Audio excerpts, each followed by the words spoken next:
Welcome to Home Brew by J.W. Martin Real Estate, where we uncover the true stories of what's brewing in South Carolina's local business scene. I'm Joey Martin, and each week we sit down with the ones who are pushing through the grind. Business owners, creators, and community leaders who have fought through the tough times and come out stronger.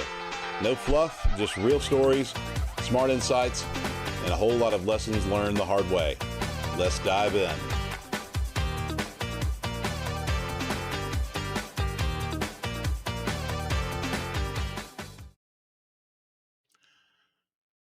Welcome to Home Brew by J.W. Martin, where we uncover the true stories of what's brewing in South Carolina's local business scene and beyond. I'm Joey Martin, and each week we sit down with the ones who are pushing through the grind, business owners, creators, and community leaders who have fought through the tough times and came out stronger. No fluff, just real stories, smart insights, and a whole lot of lessons learned the hard way. Let's dive in. Welcome, friends. Welcome to the show today. Going to do something a little bit different today than I typically do. I'm usually on here with a guest of some sort, but I wanted to mix things up a little bit because I am in the business of real estate and real estate investing. And for those of you who don't know, I have a company called JW Martin Real Estate, also JW Martin Investing, JW Martin Property Management. I also have a business partner in a venture called Freeman and Martin Development, where we develop land, and I'm all things real estate. But I want to go back to when I first got started in real estate and kind of just go over probably the top 7 things I wish someone had told me before I got started, because I was just flying by the seat of my pants. And I don't know that it would have definitely made a huge difference, because I was 21 when I first got started in real estate. Bought my first property at 25, 26, I believe. And I was hard headed and stubborn, which aren't necessarily bad traits to have as a real estate investor or someone in real estate. But there was one of my favorite quotes is a smart man learns from his own mistakes, a wise man learns from the mistakes of others. So these kind of these are the top 7 things I think may help someone. I hope it just helps any single person out there that might be stuck, maybe to help in some way. Let's go ahead and get started. Number one, I would say with is mindset.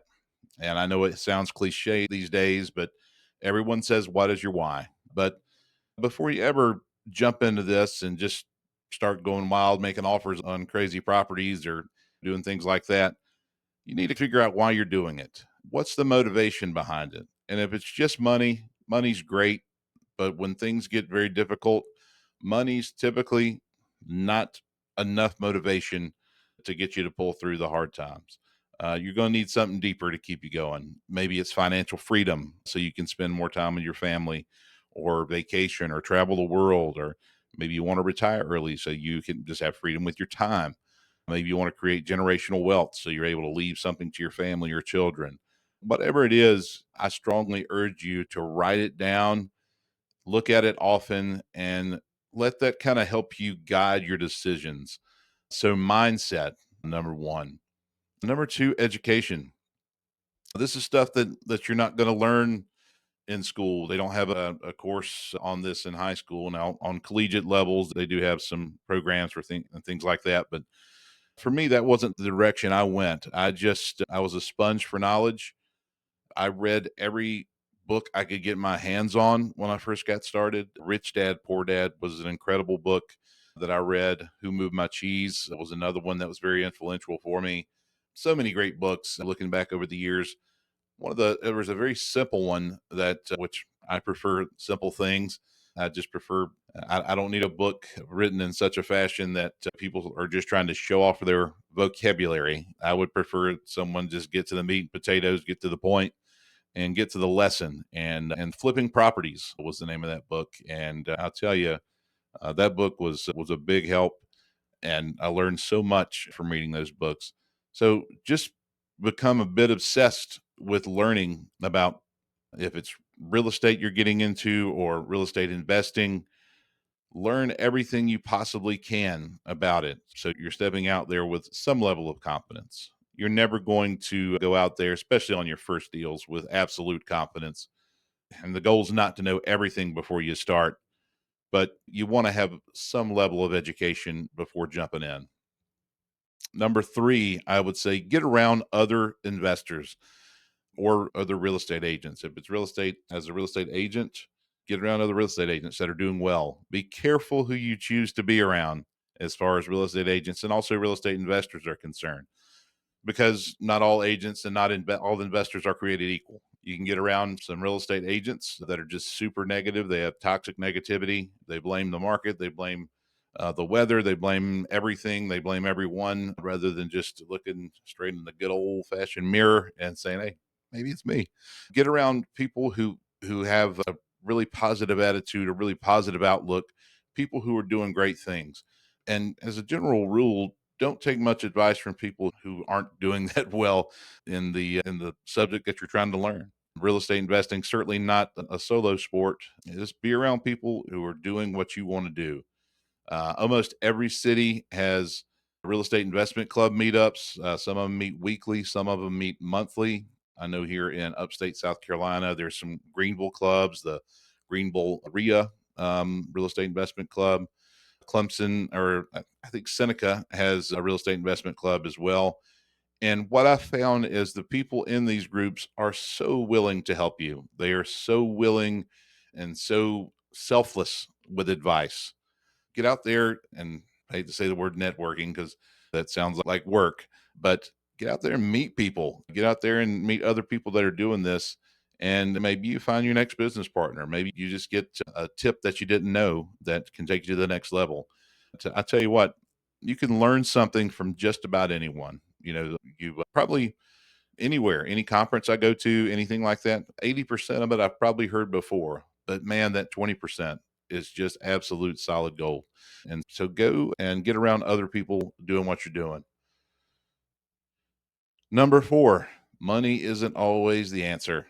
And this is a tough one because you hear people all the time, man, if I only had $200,000, man, if I only had $100,000, if I only had $2 million, I could be a billionaire. And that's one of the biggest myths out there. You can certainly get started in this business without having piles of cash. There's seller financing options out there. There's private money lenders. There's partnerships. There's creative strategies that you can put deals together, and you don't have to have extremely deep pockets to do. No one's just going to come hand you money because you have an idea. So get that. No one's coming to save you. Get that myth out of your head. There's no billionaire that's just got to come because you want to start flipping homes or you want to start building neighborhoods. No billionaire is just going to be like, hey, I believe in this guy who has no track record whatsoever. No, it's just not simply not going to happen. And typically people fall into the trap of thinking just because someone has money doesn't mean that they're going to take their cash. People with money leverage their money. They don't just go handing out their money willy-nilly to people, especially cash, because leverage money just goes much further. You could, if you had $1 million, you could spend that cash on something, or you could leverage that 4 or 5 times and make it stretch into $4 or $5 million worth of investments. So keep that in mind. Money isn't always the answer. For instance, I was dead broke when I made my first investment. And the way that I did it was I found the deal, I found the property, and I went to a buddy of mine, a good friend, good close friend that trusted me, and he put up the credit and still own that property today. It's been a great rental property for us. We've owned it for years, and we were able to pull equity out of that one. I went on to purchase another property, and he went a different route, but I've always been the one obsessed with real estate. Yes, money isn't always the answer. You got to there's partnerships, and there's so many different ways just to be creative and make something happen. So become number five, become a master of recognizing a great deal. This skill can really make or break you. Know your market very well. So when an opportunity presents itself, you need to be able to spot that property, and you need to be able to call your network of people that you put together and say, hey, I found a deal, and I don't have the money to do it, but I'll bet you do. Can we partner on this? This is for the people just getting started and that kind of thing. And so when I first got started, I was very fortunate to have someone who trusted who trusted me, who I would go find the transactions. And I had a couple of folks that would do this. They would put up the funding, and then we were 50-50 partners. I would actually act as the project manager throughout the whole project, aligning all the contractors. I was there on site daily, making sure things were getting done, making sure things stayed on schedule. And so that's how I started buying my initial flip homes, and then eventually buy and hold properties, my rental properties. So make sure that you're a master of recognizing a great deal. If you become a master of recognizing a great deal, then you'll always have someone with money worth that wants to invest in a great deal. So become a master of finding a great deal. That could be at either foreclosure auctions, if you eh, and also let people know what you're doing. Let people know that you're in this business. You can't be bashful in real estate or real estate investing. You got to let people know what you're doing. You got to let people know that you're in real estate. You can't be shy about this. You don't want to be a secret agent. You don't want to be a secret investor. You just you got to let everybody know that this is what you're doing. Some people use bandit signs and things like that. For me, that was never the route that I took, but I was just a big networker. I would get out there and I'd meet people and let people know what I was doing. And then especially in a smaller town like I'm from, it starts to get it gets noticed pretty quickly if you're starting to make some big moves, and people are attracted to that, and people will start coming to you that to help them find deals. And so yeah, make sure you become a master at recognizing a great deal. Know your market inside and out. So when something great comes along, to go grab it. Guard your reputation. This is a relationship business. Your reputation is worth more than any single deal. Do what you say you're going to do. Be honest about what you can deliver. Be honest about what you can't deliver. Don't cut any corners. You'll have a long, successful career if you live by this, or you can burn out really quickly and people won't trust you. And that comes down to just how you live your life. There's no matter how good the deal is. I said there's always going to be somebody with money if you're a master of finding a good deal. No matter how good the deal is, if you got a reputation of being someone who is sleazy or someone that you can't trust in business, then it's never going to work. It's never going to work out. So become really protective of your reputation. Have integrity with your word. Your word means everything. And if you want to continue and build relationships with investors and have long-term partnerships with people, then, and I can't express this one enough, guard your reputation. Do walk the talk. Do the things that you say you're going to do. Come through with everything. And also sometimes things don't work out perfectly. Be transparent. Be an extremely transparent person, especially when you're dealing with your business partners and investors. Be extremely transparent. That's appreciated. Everyone knows that these things don't work out perfectly. Things happen, things mess up. Budgets, sometimes you exceed your budget, sometimes unexpected things come up. There's not a single flip home that I've done that something hasn't come up. You open up the wall and you find termites, or you peel off the roof and you got the roof sheathing is rotten on half the roof. These things happen, and smart investors realize that. People that invest with you understand that, and if they don't understand it, educate them. Let them know that set expectations from the start that these are things that can happen. I'm going to do my best to keep us on budget, but surprises are going to happen. Take action. I would say number 7, one of the most important, if not the most important. You can have all the knowledge in the world, the best network, and the perfect systems. But if you never make a move, nothing changes. I've seen so many smart people, smarter than myself, more academic than I am. I've been surrounded by these folks my entire career, but they will overanalyze until a deal is gone.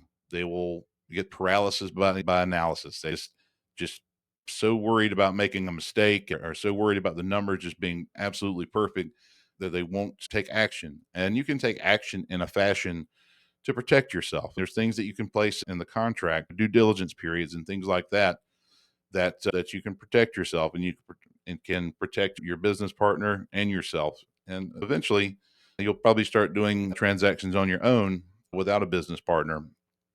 and just paralysis by analysis. And that goes for a lot of things in life. That's if you're a real estate investor, you got to take action. You got to be somebody who takes action. If you're looking to get into real estate as an agent, you have to be somebody who takes action. You can't wait for everything to be perfect before getting out there and letting people know that you're involved in this and letting people know what you do. But on the real estate investing side of things, man, I've seen so many smart people, so many academic people that just overanalyze a deal, and the ship already sails before you even have an opportunity to go for it. Because if this is the world of real estate investing is definitely a world of one that you have to take action and you have to act quickly. And you can protect yourself with due diligence periods and things like that contractually to make sure that you don't make a huge mistake. But yeah, let me disclaimer that we don't be reckless, but you don't want to wait for the absolute perfect deal because it's never going to be absolutely perfect. Real estate rewards the doers, I will say. And follow up. Number one, top seven. Let's go back. Top seven, what is your why? Number two, education. Number three, get around other investors, get around other real estate agents. Number four, money isn't always the answer. Number five, become master of recognizing a great deal. Number six, guard your reputation. And number seven, take action. So there you have it. 7 steps that I wish I'd known. I wish somebody had told me before I got started in real estate investing. So hopefully these 7 steps will help you get on the path to your first deal. Start with mindset, invest in your education, get around the right people, learn creative financing, master deal analysis, protect your reputation, and above all, take action. Because here's the truth. You don't have to know everything to get started. You just have to start. I really appreciate you guys hanging out with me today. If you got something out of this, share it with a friend who's been talking about getting into real estate, and I'll see you on the next one. Thank you so much.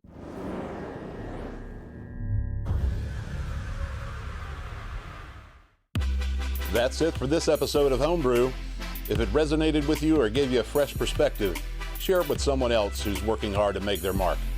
Subscribe, stay curious, and remember, no matter the challenge, keep pushing forward because success is brewed one step at a time. We'll see you next time. Same place, new story.